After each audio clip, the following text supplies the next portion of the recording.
She floated across the ballroom like a dream, all silk, grace, and perfection. Her waist could fit inside a teacup. Her skirt could hide a dinner table. She was the ideal Victorian woman. But no one dared ask the one question burning beneath all that lace: how did she go to the bathroom? The answer?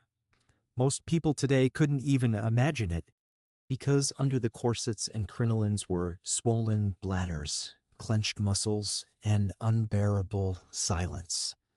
Victorian women didn't just suffer in tight dresses. They endured physical agony just to obey society's most absurd expectations. There were no zippers, no stalls, no privacy. Just chamber pots, hand signals, and servants trained in discretion. They weren't allowed to speak of it, and yet they lived it every day. Today, we're tearing open the hidden chapter of Victorian womanhood. Not the tea parties or the gowns, but the dark, humiliating truth buried beneath them. What we found isn't just uncomfortable. It's unforgettable. Before a Victorian woman could even think about using the bathroom, she had to contend with her greatest enemy, her own corset. Tightly laced and rigid by design, the corset wasn't just uncomfortable. It was a device of bodily control. Pulled tight enough to reshape the waist, it compressed the ribs, lungs, and, most crucially, the bladder. For many women, simply sitting or standing was an exercise in breath control. But when nature called, the corset turned inconvenience into torment. Imagine needing to relieve yourself, but being bound in whalebone and steel so tight your organs had shifted. You couldn't bend, you couldn't squat, you could barely breathe. And yet you were expected to hold it for hours with perfect poise. Removing the corset wasn't an option.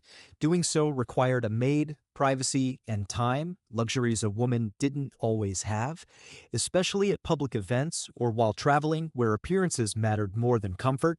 Some women learned to train their bodies, limiting fluid intake or timing their routines around corset fittings. Others suffered chronic urinary issues, constipation, or even organ prolapse, all in the name of grace. This wasn't vanity.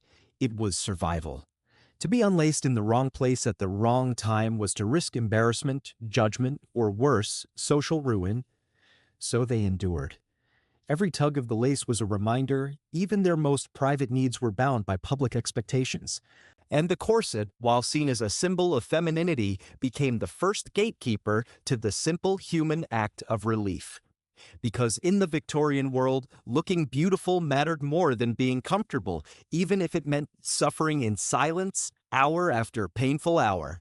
If the corset was a cage, then the rest of a Victorian woman's outfit was the fortress around it. Before she could even consider answering nature's call, she had to navigate a battlefield of fabric, petticoats, bloomers, bustles, crinolines, underskirts, overskirts, and finally, the dress itself. Together, these layers could weigh over 20 pounds, and they weren't just heavy. They were stiff, structured, and often wired with hoops or frames that held the skirt in a bell shape several feet wide. Getting undressed wasn't a matter of slipping something off. It was an ordeal that could take 20 to 30 minutes with help.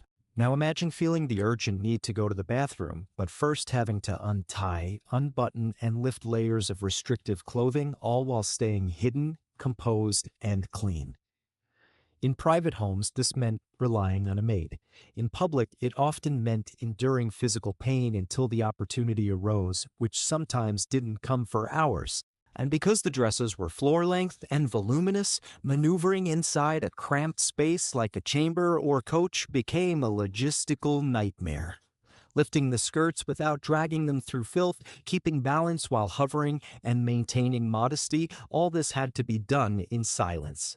No slips, no stains, no smells. Victorian fashion wasn't designed for function. It was designed for spectacle. But beneath the spectacle was sweat, struggle, and sacrifice. And while the outer layers shimmered with satin and lace, the internal experience was one of frustration and suppression, a slow, silent war between dignity and discomfort. Because when every layer became a barrier, Even the simplest human task felt like an impossible feat. Behind every elegant Victorian bedroom door sat a secret no one talked about: the chamber pot. Tucked beneath beds or hidden in decorative cabinets, these porcelain bowls were a woman's primary toilet. There were no flush systems, no private bathrooms, just a pot. And a whole lot of silence.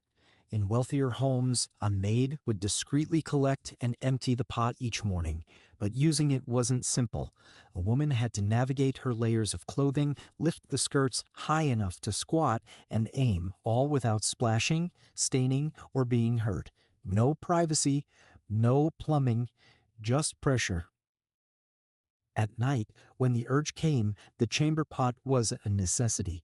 But during the day, things got worse. There were no restrooms in public spaces.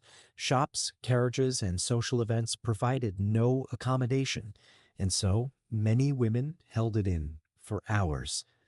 Some used portable urinals shaped like gravy boats placed between the legs and hidden by skirts. Others waited until they returned home, desperate and in pain. The smell of chamber pots was common in most households, masked only by perfumes or open windows.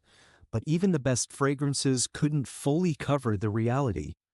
For all their grace, Victorian women were forced to relieve themselves in ways more primitive than peasants, but with the added weight of shame. There were no polite words for this need. No conversation, no humor. Just the constant, pressing reality of being human in a world that demanded you act otherwise. So they learned to be quiet, to balance, to aim, and to never, ever speak of it. Because for a Victorian woman, even the act of relieving herself had to be wrapped in ritual, repression, and restraint.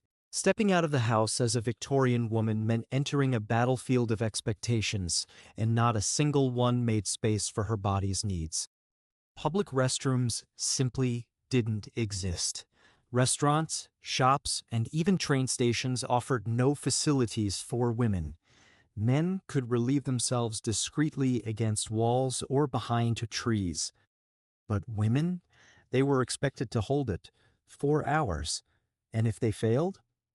The shame was unbearable. Wetting oneself in public wasn't just embarrassing, it was a social death sentence. A stain could ruin a reputation, and a scent could end a marriage prospect. So they planned. Some women refused to drink water before outings. Others limited how long they stayed away from home. Carriages became cages, hours spent bouncing on unpaved roads with no chance to stop, no room to breathe, no relief in sight. Even at social events, things were difficult. Asking to excuse oneself was considered vulgar. If a woman needed to go, she might whisper to a maid who would locate a discreet corner or escort her to a nearby alley, shielding her as best she could. And yet, no one talked about it. No pamphlets, no advice columns, no public sympathy, just quiet suffering and forced smiles. The pressure wasn't just physical, it was emotional. A woman was expected to float through society untouched by inconvenience, above the messiness of biology. To be anything less was to be labeled unladylike, even vulgar. So they crossed their legs, clenched their jaws, and continued the performance. Because in public, a Victorian woman wasn't allowed to have a bladder. She was expected to have grace, even if it meant agony. Behind every Victorian woman's elegance stood an invisible support system, and when it came to using the toilet, that meant servants, signals, and secrets. Upper-class women rarely managed alone. Their dresses were too elaborate, their corsets too tight, and their movements too restricted. So they relied on maids, often silently, to assist in the most personal tasks. A discreet glance, a soft cough, or a coded phrase was all it took. The maid would understand it was time. She would lift the layers, steady her mistress, and hold the chamber pot in place. There was no embarrassment between them, just routine. But it was a routine hidden from view, never mentioned in polite society. For women without constant servant access, ingenuity became survival. Some used urinettes, small, boat-shaped ceramic funnels slipped under the skirts and used while standing. Others wore split-crotch bloomers specially designed to allow urination without undressing. These were practical, but rarely spoken of. To acknowledge their use was to admit that women, even delicate, refined ones, had bodies with needs. Then there were the accidents, and the quiet, practiced ways of handling them. Maids carried perfume, towels, and vinegar to mask stains or smells. Embarrassments were cleaned, never discussed. Even within the home, these routines were carried out with silence, not because women were ashamed of their bodies, but because society demanded that they be invisible. So they created a hidden language of gestures and workarounds. Their dignity depended on it. And though history celebrates their gowns and grace, it forgets the daily negotiations they made with their clothes, their bodies, and the silence that surrounded both. Because behind every smooth curtsy was 100 hidden struggles, and someone quietly making it possible. We often picture Victorian women as elegant silhouettes in oil paintings, all lace, grace, and quiet poise. But beneath those layers of fabric and expectation lived real human beings trapped in a world that valued appearance over comfort and silence over truth. They smiled through discomfort. They endured physical pain. They managed their most basic needs through whispered cues and unspoken codes. And still, they were expected to be perfect. Behind every ballroom waltz was a bladder on the edge. Behind every graceful pose, a body begging for relief. But society never asked how they coped. It only demanded that they never show it. Their toilet routines, the daily struggle no one dared mention, reveal the price of perfection in a world built by men for men. And while their dresses dazzled, their dignity was often earned through quiet suffering. So the next time you see a portrait of a Victorian lady, know this: she wasn't just beautiful. She was resilient, strategic, and silently defiant. Because surviving in a cage of satin takes more than manners, it takes strength.